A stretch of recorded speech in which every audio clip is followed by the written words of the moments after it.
Welcome to నా news. ముందుగా headlines చూద్దాం. బెంగాల్ అభివృద్ధిపై టీఎంసీపై ప్రధాని మోదీ ఘాటు విమర్శలు. మాఫియా రాజ్ పెరిగిందని టీఎంసీ ప్రభుత్వంపై ఆరోపణలు. బీజేపీ అధికారంలోకి వస్తుందని మోదీ ధీమా. డబుల్ ఇంజన్తో అభివృద్ధి వేగవంతమవుతుందని వ్యాఖ్య. ఇంటర్ విద్యార్థులకు మధ్యాహ్న భోజన పథకంపై బట్టి ప్రకటన. ప్రభుత్వ విద్యా బలోపేతానికి కీలక నిర్ణయం ప్రకటించిన బట్టి పౌష్టికాహారంతో విద్యార్థుల ఆరోగ్యం మెరుగవుతుందని వెల్లడి.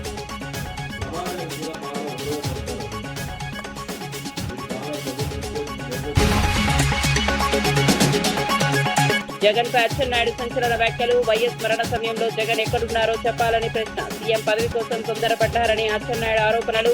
నిజాలు బయటపెట్టాలని జగన్పై అచ్చెన్నాయుడు డిమాండ్.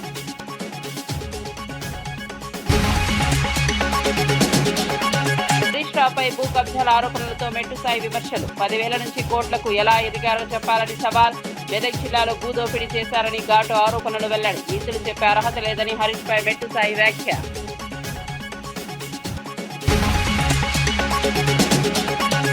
భూ కబ్జాలపై బీఆర్ఎస్ నిలదీసిన ఎంపీ రఘునందన్ రావు. పటాన్చెరులో ప్రభుత్వ భూముల ఆక్రమణలపై తీవ్ర ఆరోపణలు. అభివృద్ధి పేరుతో కబ్జాలు జరుగుతున్నాయని ఎంపీ వ్యాఖ్య. ఈ అంశంపై పూర్తి విచారణ జరపాలని ప్రభుత్వానికి డిమాండ్.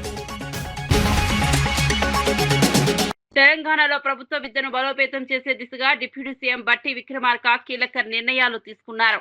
రానున్న విద్యా సంవత్సరం నుంచి ఇంటర్ విద్యార్థులకు కూడా మధ్యాహ్న భోజన పథకం అమలు చేస్తామని తెలిపారు.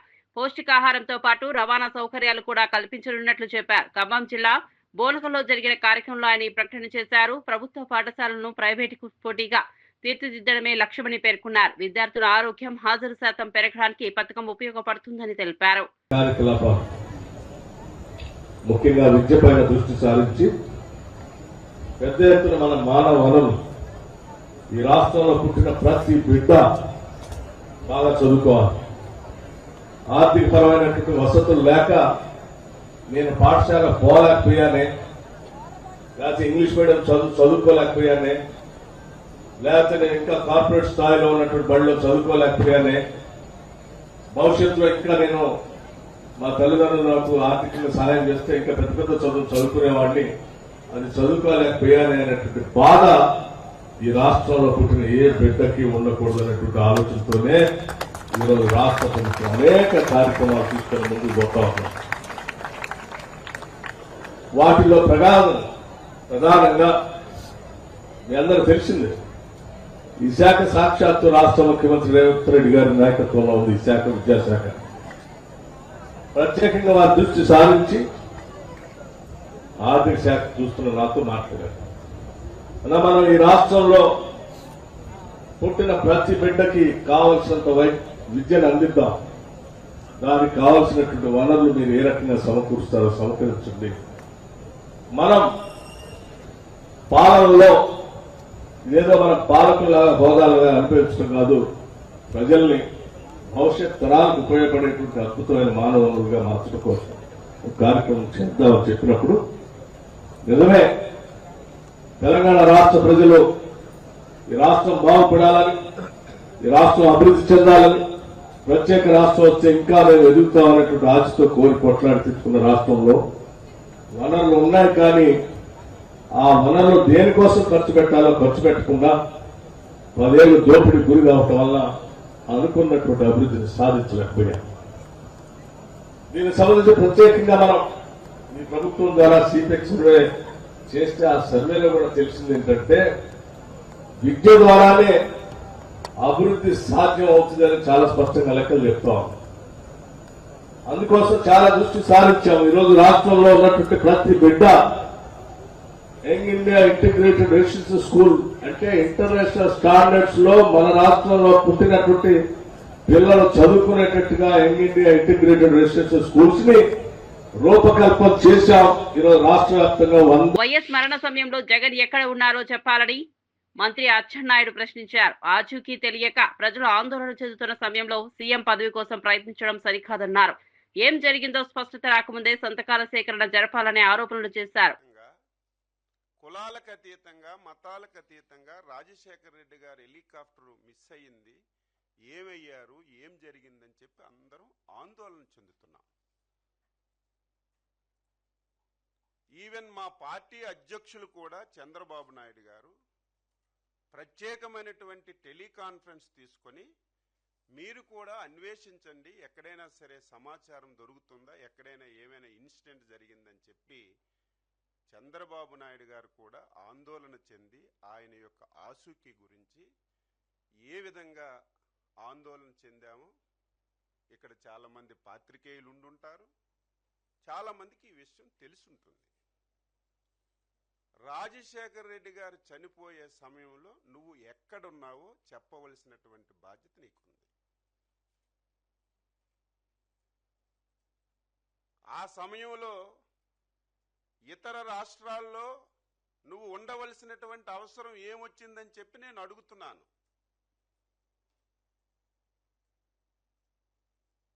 ఆ సమయంలో పోలవరం టెండర్లు చనిపోయిన రోజునే 100 కోట్ల రూపాయలు టెండర్లు ఆన్లైన్లోకి ఎక్కించి టెండర్లు పిలిచినటువంటి పరిస్థితికి ఆన్సరు నువ్వు చెప్పవలసినటువంటి అవసరం ఉంది. దీనన్నింటికీ మించి అందరము ఆందోళన చెందుతుంటే ఏమయ్యారో ఆచోకీ మనకు తెలియటం లేదని చెప్పి ప్రతి ఒక్కరూ అదే ప్రయత్నంలో ఉంటే నువ్వు చేసిన పనేంటి? అప్పటికే నిర్ధారణ కాలేదు, మిస్ అయ్యారా, చనిపోయారా, ఏం జరిగిందో నిర్ధారణ కాలేదు. అంతకంటే ముందే నువ్వు ముఖ్యమంత్రి పదవి గురించి సంతకాలు సేకరణ చేసిన విషయం కూడా ఈ సందర్భంగా రాష్ట్ర ప్రజానీకానికి గుర్తు చేస్తున్నాను. వైసీపీ నేత వెన్నపూస రవీందర్ రెడ్డి కేంద్ర నిధుల విడుదలపై ప్రభుత్వంపై ఆరోపణలు చేశారు. 15వ ఆర్థిక సంఘం కింద వచ్చిన 1026 కోట్లను విడుదల చేయకుండా ఆలస్యం చేశారని విమర్శించారు. గ్రామ సర్పంచులు చేసిన పనులకు నిధులు ఇవ్వకుండా మానసిక ఒత్తిడికి గురి చేశారని అన్నారు. పోరాటాల తర్వాతే నిధులు విడుదలయ్యాయని తెలిపారు. నిధులను మళ్లించడంలో భాగంగానే ఈ నిర్ణయాలు తీసుకున్నారా అని ప్రశ్నించారు.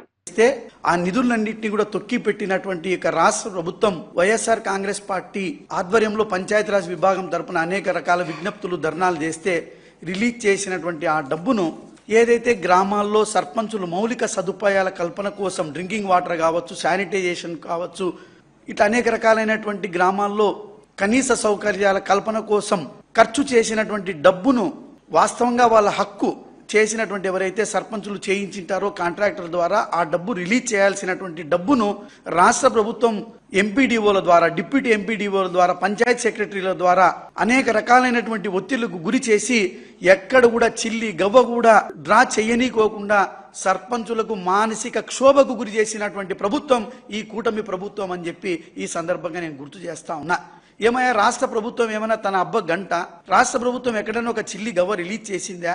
కేంద్ర ప్రభుత్వం రిలీజ్ చేస్తే దాన్ని కూడా మీరు దారి మళ్ళించి తొక్కి పెడితే సర్పంచులందరూ కూడా కలిసి అనేక రకాల పోరాటాలు నిర్మిస్తే ఆ పోరాటాల ద్వారా వచ్చినటువంటి అకౌంట్లలో, వాళ్ళ పడినటువంటి అకౌంట్లలో కూడా డబ్బుని డ్రా చేయనీకోకుండా ఈ రకమైనటువంటి క్షోభకు గురి చేయడం ఎంతవరకు సమంజసం అని చెప్పి ఈ సందర్భంగా చంద్రబాబు నాయుడిని, పవన్ కళ్యాణ్ని నేను ఈ సందర్భంగా ప్రశ్నిస్తా ఉన్నాం. ఏమయ్యా, అర్థం ఉంది? ఏమైనా మీకు ఏమైనా బుద్ధి ఉందా? ఇదేనా సుపరిపాలన అంటే అని చెప్పి కూడా ఈ సందర్భంగా నేను అడుగుతా ఉన్నా. తెలుగుదేశం పార్టీ నాయకుల్ని పందికొక్కుల మాదిరిగా మేపడం కోసం ఈరోజు కేంద్ర ప్రభుత్వం విడుదల చేసినటువంటి డబ్బునంతా కూడా స్పెషల్ ఆఫీసర్ల పరిపాలనలో తమకు నచ్చినటువంటి అధికారులను పెట్టుకుని పంచాయత్ సెక్రటరీ, స్పెషల్ ఆఫీసర్ కలిసి ఈ డబ్బునంతా కూడా ఈ జీవోల పేరుతో డబ్బుని డైవర్ట్ చేయడంలో భాగం కాదా అని చెప్పి కూడా ఈ రాష్ట్ర ప్రభుత్వాన్ని మేము అడుగుతా ఉన్నాం. ఇదే రాష్ట్ర ఎన్నికల సంఘం సెప్టెంబర్లోనే ఎన్నికలకు సంబంధించినటువంటి కరెస్పాండెన్స్ చేసింది. ఎందుకంటే ఏప్రిల్ 2వ తేదీ పదవీ కాలం అయిపోతుంది. వచ్చేటువంటి ఎన్నికలకు స్టేట్ ఎలక్షన్ కమిషన్ సంసిద్ధతను వ్యక్తం చేస్తూ ఈ యొక్క ఎన్నికలకు సంబంధించినటువంటి తగు చర్యలు తీసుకోండి అని చెప్పి కరెస్పాండెన్స్ చేస్తే ఈ రోజు కూడా బీసీ జనాభాను ఈ రోజు కూడా డిసైడ్ చేయకుండా, జీవోను రిలీజ్ చేయకుండా ఈ యొక్క ఎన్నికలన్నింటినీ కూడా తొక్కిపెట్టి ఈ యొక్క కేంద్రం నుంచి వచ్చేటువంటి నిధులన్నింటినీ కూడా దారి మళ్లించేటువంటి కుట్ర కాదా అని చెప్పి కూడా ఈ సందర్భంగా నేను అడుగుతా ఉన్నా. అదేవిధంగా సర్పంచులందరూ కూడా పెద్ద ఎత్తున హైకోర్టులో రిట్ పిటిషన్లు దాఖలు చేయడం జరిగింది. అయితే రిట్ పిటిషన్లు దాఖలు చేస్తే హైకోర్టు మొట్టికాయలు వేసినప్పటికీ కూడా ప్రతి గ్రామంలో కూడా ఏదైతే పద్ధతి మేరకు గ్రామ తీర్మానం కాపీలు ఖచ్చితమైనటువంటి. పశ్చిమ బెంగాల్ అసోల్నోల్స్ లో జరిగిన బహిరంగ సభలో ప్రధాని నరేంద్ర మోదీ టీఎంసీ ప్రభుత్వంపై తీవ్ర విమర్శలు చేశారు. రాష్ట్ర అభివృద్ధి వెనకబడిందని, మాఫియా రాజు పెరిగిపోయిందని ఆరోపించారు. మే 4 తర్వాత బీజేపీ అధికారంలోకి వస్తుందని ధీమా వ్యక్తం చేశారు. డబుల్ ఇంజన్ సర్కార్తో అభివృద్ధి వేగవంతం అవుతుందని తెలిపారు. రాష్ట్రాన్ని దోచుకున్న ప్రతి ఒక్కరి లెక్క తేలుస్తామని హెచ్చరించారు. మహిళల భద్రతకు పెద్దపీట వేస్తామని హామీ ఇచ్చారు. कोयला माफिया, बालू माफिया,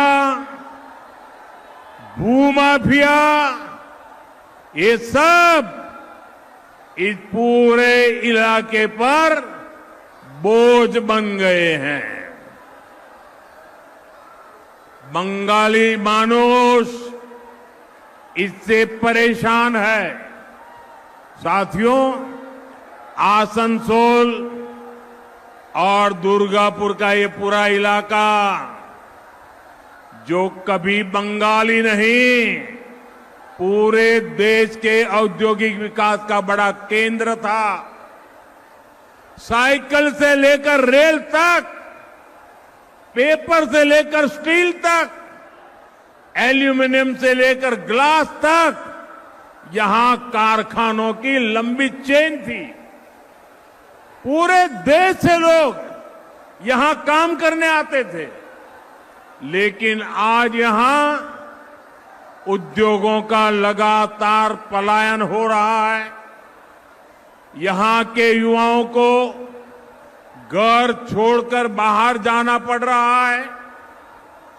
पूरे बंगाल का यही हाल है। पूरा बंगाल इसी संकट से घिरा है। साथियों, मैं आपको कुछ आंकड़े भी बताना चाहता हूं। हमारा भारत एक विशाल परिवार है, बहुत बड़ा परिवार है। 140 करोड़ देशवासियों का परिवार है, जिसमें अलग अलग राज्य उस परिवार के महत्वपूर्ण हिस्सा है। ये राज्य जितना कमाते हैं, उतना ही परिवार की, विशाल परिवार की आय बढ़ती है। हमारा देश जब आजाद हुआ, तब पूरे भारत की कमाई अगर 100 रुपये थी, तो इसमें से 11-12 रुपये अकेले बंगाल कमाता था। 100 में से 12 रुपया। लेकिन यहां कांग्रेस और वामपंथी शासन ने सब कुछ तबाह कर दिया, बर्बाद कर दिया। और इतना कम था तो 2011 में जब आपने टीएमसी को मौका दिया, तब देश की कमाई में बंगाल का हिस्सा घटकर 6 रुपये रह गया था। आपने टीएमसी पर विश्वास किया था कि वो हालात सुधारेगी।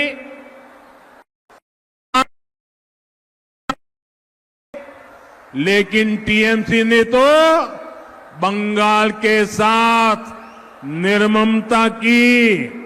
निर्ममता की सारी हदें पार कर दी।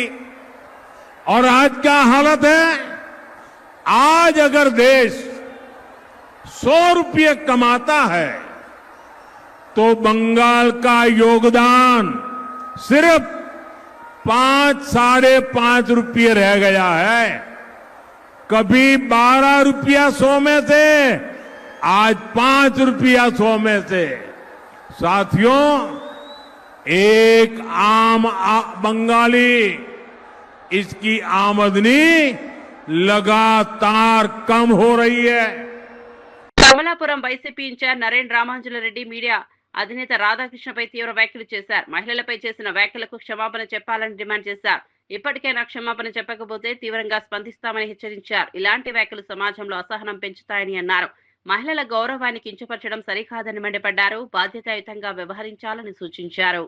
గడ్డి తింటాడా లేదా పెంట తింటాడా అని చెప్పేసి రాధాకృష్ణ గారికి సూటిగా ప్రశ్నిస్తూ, నువ్వు అంతగా పోలిక చేయాలనుకుంటే, అంతగా పోలిక తీసుకొని రావాలనుకుంటే జగన్మోహన్ రెడ్డి గారి మాటను వైఎస్ఆర్సీపీ పార్టీ తూచా తప్పకుండా పాటిస్తారని చెప్పొచ్చు. లేకపోతే వైఎస్ఆర్సీపీ పార్టీలో ఉండే వాళ్ళు లీడర్లు కాదు, జగన్మోహన్ రెడ్డి గారి భక్తులు అంటే అదొక పోలిక అంటే దానికి ఒక అర్థం ఉంది. ఇట్లాంటి పోలికలా చేసేది మీరు అంటే మీ మనసులో మహిళల పట్ల ఎటువంటి గౌరవం ఉందో, ఎటువంటి ఆలోచన ఉందో అనేది మనందరికీ కూడా తెలుస్తుందని చెప్పి తెలియజేసుకుంటూ, ఆఖరిగా రాధాకృష్ణ గారికి వైఎస్ఆర్సీపీ పార్టీ తరపున సూచన ఏంటంటే మహిళలకు బేషరతుగా క్షమాపణ చెప్పాలా. ఒకవేళ మేమేంది క్షమాపణ చెప్పేది అని చెప్పేసి వాళ్ళు భావిస్తున్నారు. అలా భావించేటట్టుగైతే రాధాకృష్ణ గారికి ఒక సూచన చేస్తున్నాం వైఎస్ఆర్సీపీ పార్టీ తరపు నుంచి. మీకు నచ్చిన దేవుణ్ణి బలంగా ముక్కుకోండి, మీకున్న పేపర్ను, మీకున్న టీవీని, మీకున్న డబ్బును ఖర్చు పెట్టండి. ఏదానికి మీ టైం బాగుండాలని, వైఎస్ఆర్సీపీ పార్టీ మళ్ళీ తిరిగి అధికారంలోకి రాకోకుండా ఉండాలని. ఒకవేళ తిరిగి వైఎస్ఆర్సీపీ పార్టీ అధికారంలోకి వస్తుంది, ఒకవేళ వచ్చిన తర్వాత మేము మిమ్మల్ని పొడుస్తాము, చంపుతాము, తొక్కుతాము, లేదా పాతరేస్తాము అవన్నీ చెప్పం కానీ. సో ప్రభుత్వ విప్ అద్దంకి దయాకర్ బీఆర్ఎస్ నేత హరీష్ రావుపై తీవ్రంగా స్పందించారు. మంత్రి పొంగులేటి కుటుంబానికి భూములతో సంబంధం ఉందన్న ఆరోపణలను ఖండించారు. శిల్పా ఇన్ఫ్రాటెక్, ఏక్యూఎం కంపెనీల్లో వాటాలు లేవని ఎంసీఏ పత్రాలు మీడియాకు చూపించారు. నాదర్గుల్ భూముల రిజిస్ట్రేషన్ బీఆర్ఎస్ పాలనలోనే జరిగిందని పేర్కొన్నారు. ఈ అంశంపై పూర్తి విచారణకు సిద్ధమా అని హరీష్ రావుకు సవాల్ విసిరారు. రాజకీయ ప్రయోజనాల కోసం తప్పుడు ఆరోపణలు చేయడం సరికాదని హెచ్చరించారు. మామ ఇప్పుడు కూడా కిమ్మనకుంటూ ఉండడానికి కారణం ఆయన సీక్రెట్ అంతా కూడా అల్లునికి తెలుసు కాబట్టి బ్లాక్మెయిల్. బిడ్డను కాదని, కొడుకును కాదని అల్లునికే భయపడడం వెనుక ఈయన బ్లాక్మెయిలే కారణం. ఇప్పుడు ఈ ప్రభుత్వంలోకి వచ్చినాక మూడో బ్లాక్మెయిల్ ఎందుకు? పొంగులేటి గారి దగ్గర ఉన్న సీక్రెట్ ఫైల్స్ ఇల్లయి, ఎవరి బీఆర్ఎస్ నాయకులై. దాంట్లో ఈయన ఇంకెక్కువ దందా. వాటిని నుంచి సేవ్ కావడానికి ఇప్పుడు మళ్ళీ బ్లాక్మెయిల్. ఒక అందమైన అబద్ధాల కుటుంబంలో బ్లాక్మెయిలర్ బయటపడ్డాడు. ఇప్పుడు ఆమె కూడా బయటపడుతుంది, చిన్నగా చిన్నగా రూపాంతరం చెంది చంద్రముఖిగా మారుతుంది అక్క, కవితక్క. కేరళంలో మాట్లాడుతున్న చూసినాం కదా, బీజేపీ అదే మాట్లాడుతున్నది, సిపిఎం అదే మాట్లాడుతున్నది, బీఆర్ఎస్ అదే మాట్లాడుతున్నది, ఇవాళ కవిత కూడా అదే మాట్లాడుతున్నది. ఏదో రేవంత్ రెడ్డి గారు ఆడిపించిన ఆట అని అందరు భ్రమపడ్డారు, కానీ తేలిపోతున్నది కదా. చివరికి అయ్యతో మంచి కావడానికో, ఆ టీఆర్ఎస్ పార్టీని తీసుకోవడానికో, మళ్ళీ ఆ ఓట్లు అటు ఇటు పోవడానికో మీ బ్రతుకులన్నీ బ్లాక్మెయిల్ లేనా? కనీసం హరీష్ రావుకు మాట్లాడేటప్పుడు ఇప్పుడు ఇక సరే నేనేమంటా అంటే ప్రతిపక్షంగా వాళ్ళు ప్రశ్నించే హక్కు కలిగి ఉన్నారు, కాదనిలేము. కానీ అబద్ధాలను ఎందుకు చెప్తున్నారు? వాస్తవాలు ఇట్లా ఉన్నాయి కదా. ఇప్పుడు నేను కూడా అంట ఇదే శిల్పా ఇన్ఫ్రాటెక్ హరీష్ రావుకు సంబంధం ఉంది అని అంట. బట్టగాల్సి మీద వేస్తానికి ఏముంటుంది? ఇదే ఏక్యూఏఎం సంబంధించిన కంపెనీకి సంబంధించి కూడా వీళ్ళకు సంబంధాలు ఉన్నాయని అంట. అసలు దేంతో సంబంధం లేదు మీకు. మీ ప్రభుత్వంలో లేని కంపెనీలు అవి, మీ ప్రభుత్వంలో మీరు బ్లాక్మెయిల్ చేయని కంపెనీలు అవి. అట్లా బ్లాక్మెయిల్ చేస్తేనే మొన్న దాంట్లో ఎలక్షన్ కమిషన్కి సంబంధించిన ఎలక్ట్రల్ బాండ్స్ విషయంలో బయటికి వెళ్ళే కదా కేటీఆర్ ఎక్కడికి పోయిండు, ఎంక్వైరీకి పోయినాడు, అది ప్రాసిక్యూషన్కి పోయిన పరిస్థితి. కాబట్టి హరీష్ రావు ఏంటంటే మామనేమో బయటికి రాడు, బామ్మార్దేమో ఊళ్ళో లేడు, మరదలేమో పార్టీలో లేదు, ఇక రెచ్చిపోతున్నాడు. ఇక ఎందుకు? వాళ్ళ అనుకూలమైన కొంతమందికి వార్తలు లేకుండా పోతున్న పరిస్థితుల్లో పొంగులేటి గారిని ఎంచుకొని బ్లాక్మెయిల్ చేస్తే ఓ పని అయిపోలే. కాబట్టి ఒకటి రెండు ఫైల్స్ క్లియర్ చేసినా కూడా మనకు లాభం జరుగుతుందని ఒక దుగ్ధతో చేస్తున్న ప్రకటనలు తప్పితే అసలు నేను ఒక మాట అనాలనిపిస్తుంది మనోని. అంటే నేనేమో వీళ్ళ దానికి రెస్పాండ్ వీడియోలలో అవుతున్నాం, ఎందుకంటే అంత సీన్ లేదు వీళ్ళకని. మహిళా రిజర్వేషన్ బిల్లులో బీసీ మహిళలకు ప్రత్యేక కోటా కల్పించాలని మాజీ ఎంపీ వి హనుమంతరావు డిమాండ్ చేశారు. అగ్రవర్ణ మహిళలకే కాకుండా వెనుకబడిన వర్గాల మహిళలకు కూడా అవకాశాలు కల్పించాలని అన్నారు. ఢిల్లీలో జంతర్ మంతర్ వద్ద నిర్వహించనున్న ధర్నాకు బీసీ మహిళలు పెద్ద ఎత్తున హాజరు కావాలని పిలుపునిచ్చారు. కులగణన ఆధారంగా రిజర్వేషన్లు ఇవ్వాలని కోరారు. పేదరికంలో ఉన్న చదువు ఉంటే పైకి రావచ్చు అనే ఆలోచనతో ఆ రోజులలో భార్య అయినటువంటి సావిత్రిబాయి పూలేతో కూడా స్కూల్ పెట్టడం జరిగింది.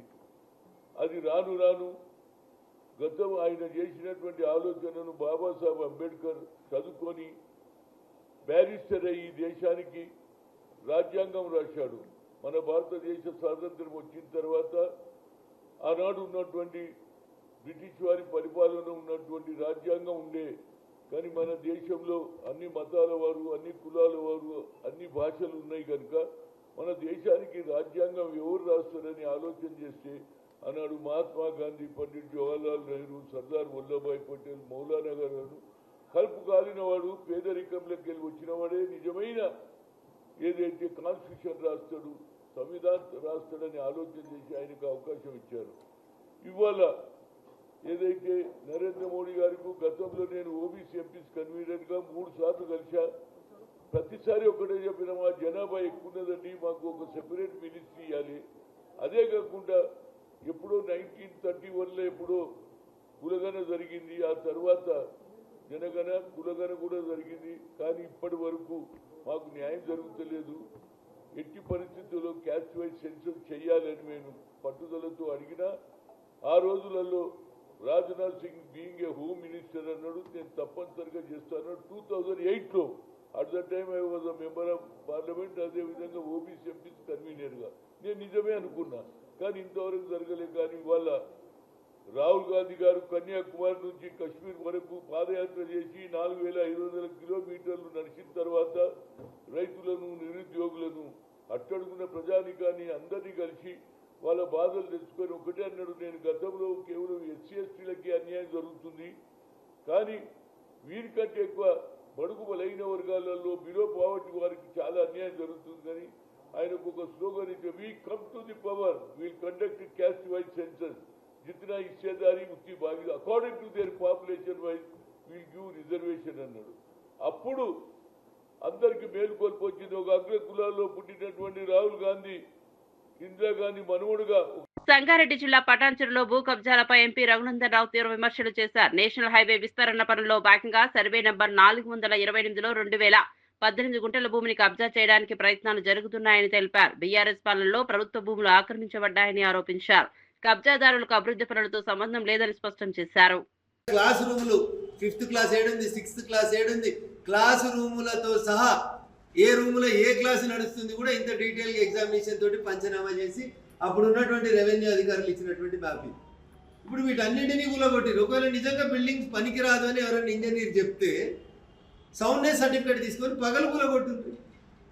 నేషనల్ హైవే వాళ్ళకి ఏమవసరం ఉంటుంది? కాంపౌండ్ వాళ్ళు బయటనే మీరు కరెంటు స్తంభాలు వేస్తున్నారు కదా, మీరు కాంపౌండ్ వాళ్ళు లోపల 10 ఫీట్స్ పోయి స్కూల్ ఎందుకు కూలగొడుతున్నారు? ఎందుకు నేషనల్ హైవే అనే పేరు ఎందుకు వాడుతున్నారు?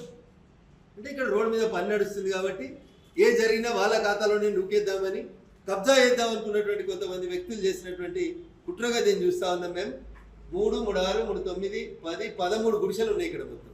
వాళ్ళ గుడిసెల బొమ్మలు కూడా క్లియర్గా చూపించారు. ఇది ఇప్పుడు ఏదో కోర్టు కేసు కోసం, పంచాయతీ కోసం కాదు. గవర్నమెంట్ కోర్టులో ఇచ్చిన అఫిడవిట్లో కాపీలు ఇవ్వండి.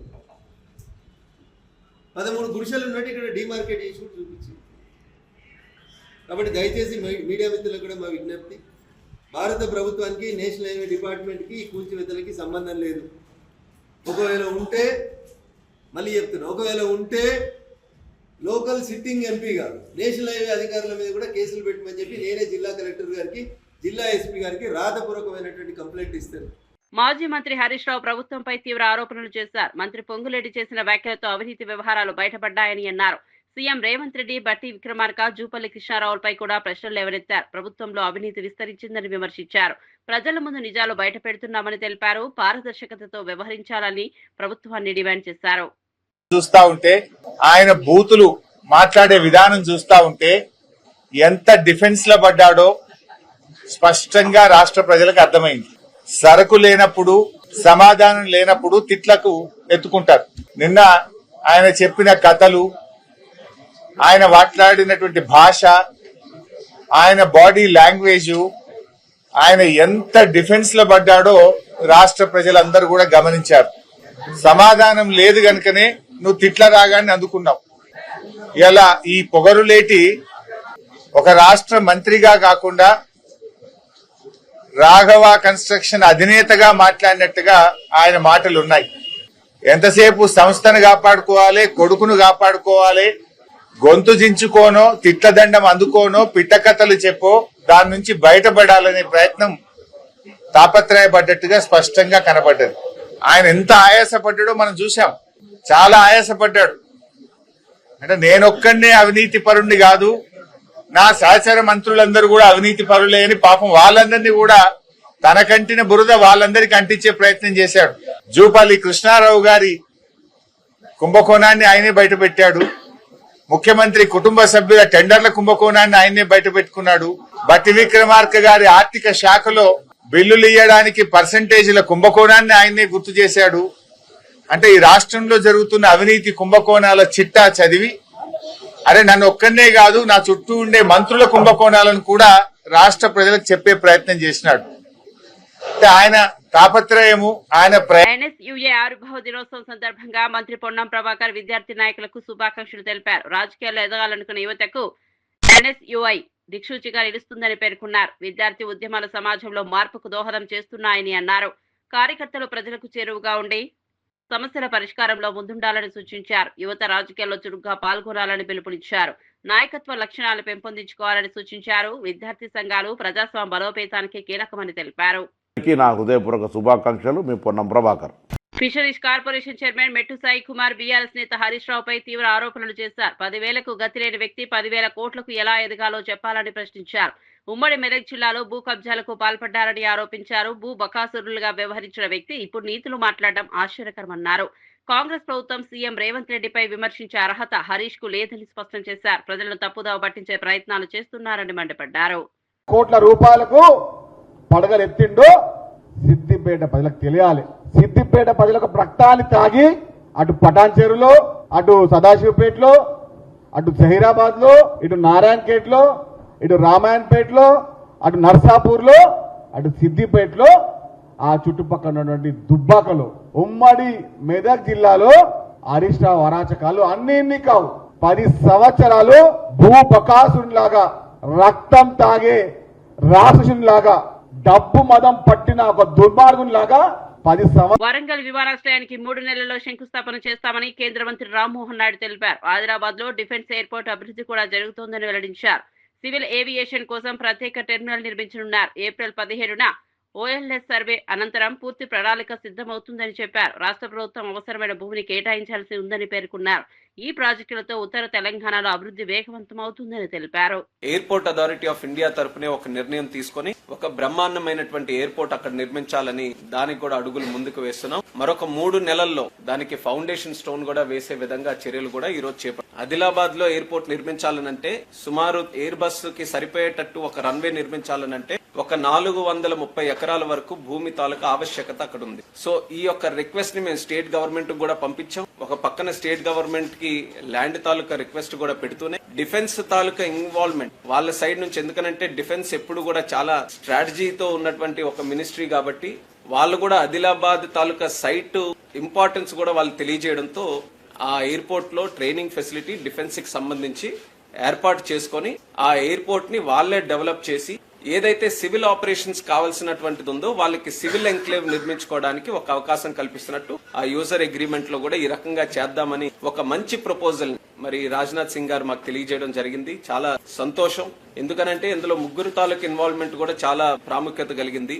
Civil aviation department, defence, ministry of defence, అలాగే మన స్టేట్ గవర్నమెంట్. ఈ 3 కలిసి ఏప్రిల్ 17th నాడు గ్రౌండ్ కి వెళ్లి అక్కడ మరొకసారి ఓఎల్ఎస్ ఆబ్స్టికల్ లిమిటేషన్ సర్వే కూడా చేసుకుని మరొకసారి ఫీల్డ్ కి వెళ్లి స్టడీ చేసి ఇంకేమైనా ఆబ్స్టికల్స్ ఉన్నా, ఇంకేమైనా లిమిటేషన్స్ ఉన్నా వాటన్నిటిని కూడా పరిగణలోకి తీసుకొని రన్వే ఓరియంటేషన్ లేకపోతే మాస్టర్ ప్లాన్ ఇవన్నీ కూడా స్టడీ చేసి దాని మీద ఒక ప్లాన్ కి మాస్టర్ ప్లాన్ కూడా నిర్ధారించడానికి 17th నాడు ఒక నిర్ణయం తీసుకుంటున్నారు. స్టేట్ గవర్నమెంట్ ల్యాండ్ ఎక్వైర్ చేసుకుని ఇవ్వాల్సినటువంటి బాధ్యత స్టేట్ గవర్నమెంట్ అవుతుంది. అది కూడా ఆల్రెడీ వాళ్ళకి కమ్యూనికేట్ చేసాం. వాళ్ళు కూడా ఖచ్చితంగా అది చేస్తా. In the interest of the airport, in the interest of development of Adilabad area వాళ్ళు కూడా సహకారం అందిస్తారని కూడా తెలియజేయడం జరిగింది. హైదరాబాద్ లో ట్రాఫిక్ సమస్యలను తగ్గించేందుకు అధికారులు కీలక నిర్ణయం తీసుకున్నారు. షేక్పేట్ ఫ్లైఓవర్ నుంచి మాస్టర్ ట్యాంక్ వరకు మోడల్ కారిడార్ గా అభివృద్ధి చేయాలని నిర్ణయించారు.